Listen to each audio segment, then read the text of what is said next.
football, volleyball, basketball. Here at Cory's Countdown, we cover them all. I am the aforementioned Cory Odom, and it is 3 top sports stories at CSU, 2 top players to watch out for tomorrow when the men's basketball team takes on Duke, and the 1 minute of mayhem. 3 top stories. Warren Jackson, Jamal Hicks, often considered the all-star of the Rams football team. Well, looks like PFF agrees.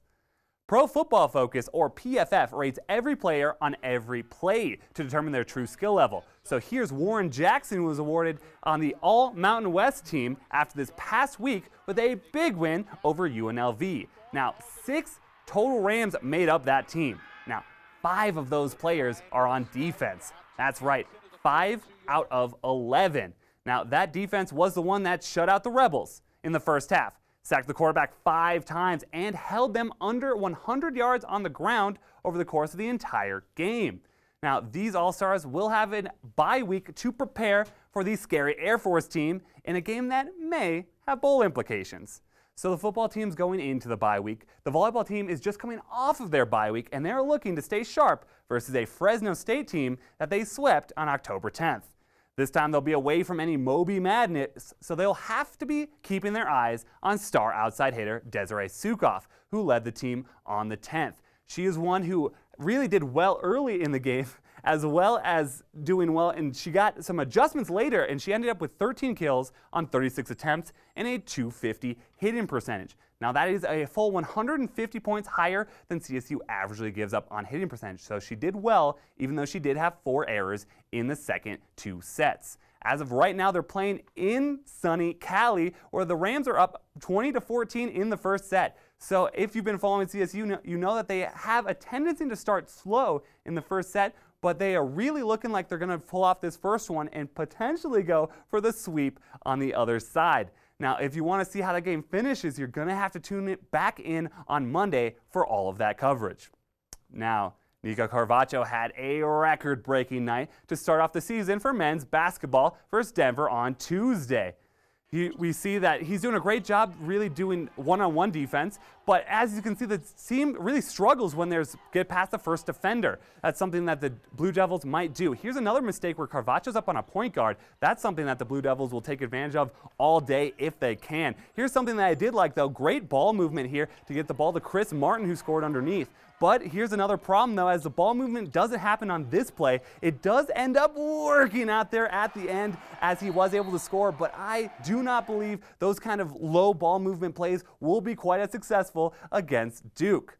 But also in that game, Nico Carvacho had 11 rebounds, which did put him above the #1 person. So now he is the #1 all-time leading rebounder in the Mountain West. He finished the night and he has 961 career boards. He's passing Nevada's Jordan Caroline, who set the record at 958 just last year.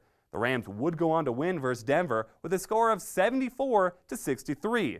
However, there is no time to celebrate for them, though, because tomorrow they will take on the hardest competition they will all season when they take on the #4 ranked Duke in North Carolina. 2 top players. With the Rams and the Broncos having a bye week this week in football, this seems like the perfect opportunity to talk about the 2 top players on Duke's basketball team, with Zion, RJ, and Cam Reddish all moving on to the NBA last offseason. Now, so who are the 2 top players on the team right now? One of them has to be sophomore Tre Jones, an NBA prospect himself who stayed an extra year to really stand out. Jones led the team versus Kansas in points and minutes played when he played for 39 minutes and scored 15 points. He also works well as an offensive facilitator, getting 7 assists in the game on Tuesday.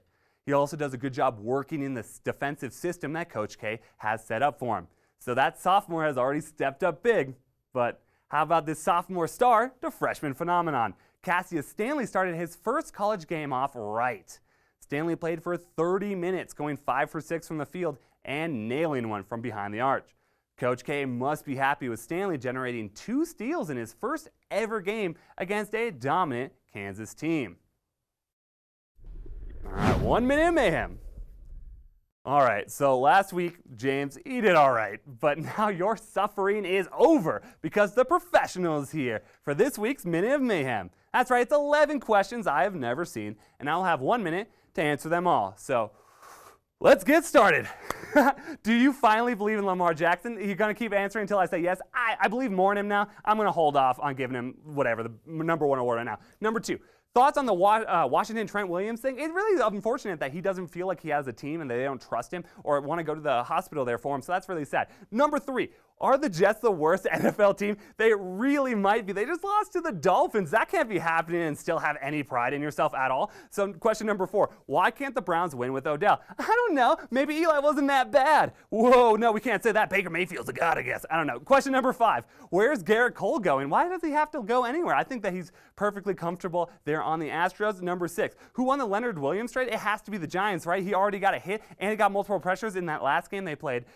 So number 7, would the Nats have been better with Bryce Harper? It's so tough to tell with that because it's one of those things where is he better because he's out there or is it the kind of the work that was done there? Next question, will the Mets finish above 500 next year? Of course they're going to win the World Series. Next question, which fan base needs a hug the most?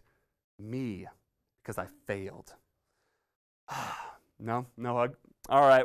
Well, no hug for me, but with all the sports coming up, there's so many. There's hockey, there's volleyball, there's basketball. You will have to tune in on Monday to get the breakdown of all of them from Litos and Jessica right here on CTV 11. So have a good weekend, Rams.